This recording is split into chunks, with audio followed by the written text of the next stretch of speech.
Hi hello good evening എല്ലാ കൂട്ടുകാർക്കും good evening. അപ്പോൾ നമ്മുടെ ഇന്നത്തെ ടിപ്സ് എന്ന് പറഞ്ഞാൽ വളരെ വ്യത്യസ്തമായിട്ടുള്ള നമ്മുടെ വീട്ടിൻ്റെ അകത്ത് നമുക്ക് ആവശ്യമായിട്ടുള്ളൊരു ടിപ്സുമായിട്ടാണ് വന്നിട്ടുള്ളത്. അതായത് ഇന്ന് പറയാൻ വന്നതെന്ന് പറഞ്ഞാൽ നമ്മുടെ ബ്യൂട്ടി ടിപ്സ് അല്ല, പകരം മറ്റൊരു ടിപ്സാണ്. കാരണം വെച്ചാൽ നമുക്ക് പച്ചക്കറികളൊക്കെ വീട്ടിൽ വാങ്ങിക്കുമ്പോൾ നമുക്കതെങ്ങനെ റെഡിയായ രീതി, അതായത് ശരിയായ രീതിയിൽ എങ്ങനെ യൂസ് ചെയ്യാം, അല്ലെങ്കിൽ എന്തൊക്കെ കാര്യങ്ങളാണ് അതിനറിയാമെന്നുള്ളതെന്ന് നോക്കാം. അപ്പം ചോദിക്കാൻ നിങ്ങൾക്കറിയത്തില്ല, നിങ്ങൾക്കറിയാവുന്നത് തന്നെയാണ് എങ്കിലും ഞാനൊരിക്കൽ കൂടി ഞാൻ പറയാം. എന്താണെന്ന്, പച്ചക്കറികൾ പാകം ചെയ്യുമ്പോഴത്തേക്ക് നമ്മൾ എന്ത് ചെയ്യണം, അടച്ച് തന്നെ വെച്ച് വേവിക്കാൻ ശ്രമിക്കുക, തുറന്ന് വെച്ച് വേവിക്കരുത്. അതൊരു ടിപ്സാണ്. ഇനി ഒരു കാര്യം പറയാം, ഉള്ളിയെല്ലാം രണ്ടായി മുറിച്ച ശേഷം വെള്ളത്തിലിട്ടതിന് ശേഷം നമ്മൾ അരിയുകയാണെങ്കിൽ കണ്ണിൽ നിന്ന് കണ്ണുനീര് വരാതിരിക്കാൻ വളരെ നല്ലതാണ് അങ്ങനെ ചെയ്യുന്നത്. അതുപോലെ തന്നെ ഉള്ളിയും വെളുത്തുള്ളിയൊക്കെ പെട്ടെന്ന് തൊലി പൊളിച്ചെടുക്കാൻ വേണ്ടിയിട്ട് നമുക്ക് എന്ത് ചെയ്യാൻ പറ്റും, ഉള്ളിയും വെളുത്തുള്ളിയൊക്കെ പെട്ടെന്ന് തൊലി പൊളിച്ചെടുത്ത് നമുക്ക് ചെയ്യാവുന്ന ഞാൻ പറയാം.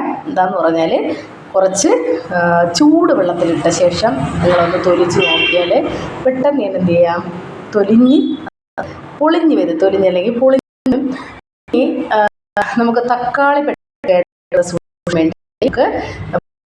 അതിനകത്ത് വെച്ച ശേഷം എന്ത് ചെയ്യാം, ഒരു പാത്രത്തിനകത്ത് സൂക്ഷിച്ചാൽ പെട്ടെന്ന് കേടാകാതിരിക്കും. അതുപോലെ പെട്ടെന്ന് പച്ച തക്കാളി ആണെങ്കിൽ പെട്ടെന്ന് പഴുത്ത് കിട്ടുകയും ചെയ്യും. അപ്പോൾ കൂട്ടുകാരങ്ങനെ ചെയ്ത് നോക്കുക.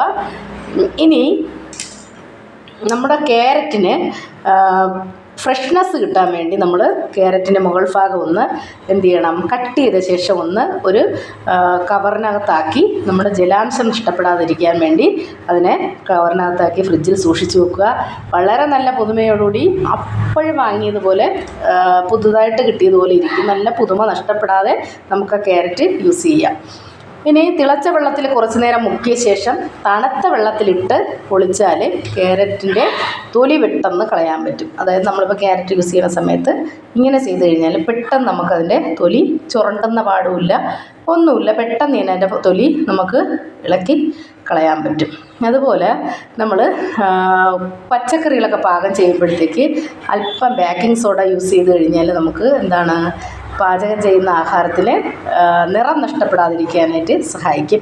ഇനി ഞാൻ കൂട്ടുകാർക്ക് മറ്റൊരു ടിപ്സ് പറഞ്ഞുതരാം. എന്താണെന്ന് പറഞ്ഞാൽ, നമ്മൾ ചീരയെല്ലാം കറി വയ്ക്കുന്ന സമയത്ത് ചീരയ്ക്കൊരു നല്ല പ്രത്യേക കളറുണ്ട്. അപ്പോൾ ആ കളർ നഷ്ടപ്പെടാതിരിക്കാൻ വേണ്ടി നമുക്ക് എന്ത് ചെയ്യാമെന്ന് വെച്ചാൽ, ഒരു അര സ്പൂൺ പഞ്ചസാര കൂടി ചേർത്ത് ചീര വേവിക്കുന്ന സമയത്ത് തോരൻ വയ്ക്കാനായാലും എന്തായാലും വേവിച്ച് അതിൻ്റെ അരപ്പെല്ലാം അതിൽ ചേർത്തതിന് ശേഷം ലാസ്റ്റിൽ അര സ്പൂൺ പഞ്ചസാര ചേർത്തൊന്ന് ഇളക്കിയെടുത്ത് കഴിഞ്ഞാൽ ചീരയുടെ കളർ നഷ്ടപ്പെടാതെയും നല്ല രുചിയിലും അതേ നിറത്തിലും തന്നെ നമുക്ക് കിട്ടും.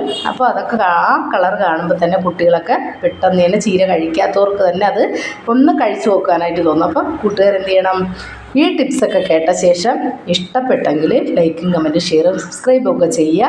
അടുത്ത ടിപ്സുമായിട്ട് നാളെ കാണാം. എല്ലാവർക്കും നല്ലൊരു ദിവസം ആശംസിക്കുന്നു. ടാറ്റ ബൈ.